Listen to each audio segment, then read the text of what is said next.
Yow, kamusta mga kami sports? Welcome back sa ating YouTube channel.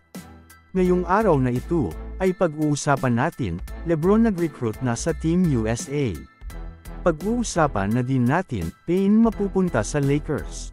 Bago pa man magsimula ang FIBA World Cup 2023 ay marmay na nga ang nagdududa sa lineup ng Team USA, at marami nga ang nagsasabi na ito na nga daw ang pinakamahinang naging lineup ng Team USA.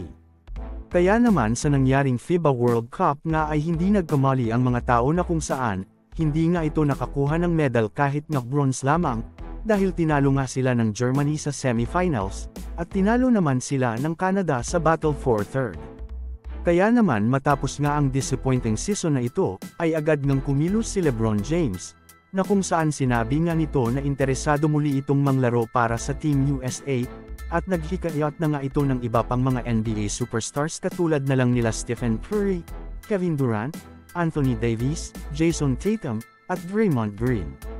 Nandyan nga rin sina Devin Booker, Damian Lillard, De'Aaron Fox, at Dallas, Kyrie Irving na interesado rin maglaro para sa Team USA.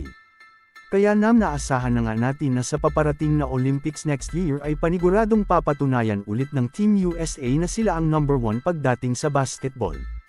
Ano ang masasabi mo dito? Mag-comment lang. Samantala ako naman tayo sa samando na balita na kung saan, na-wave na nga ng San Antonio Spurs ang veteran guard na si Cam Payne, na nakasama nga sa ng Suns, kaya naman available na nga itong si Cam Payne ngayong off-season at maaari na nga itong lumipat sa kahit saan kupunan.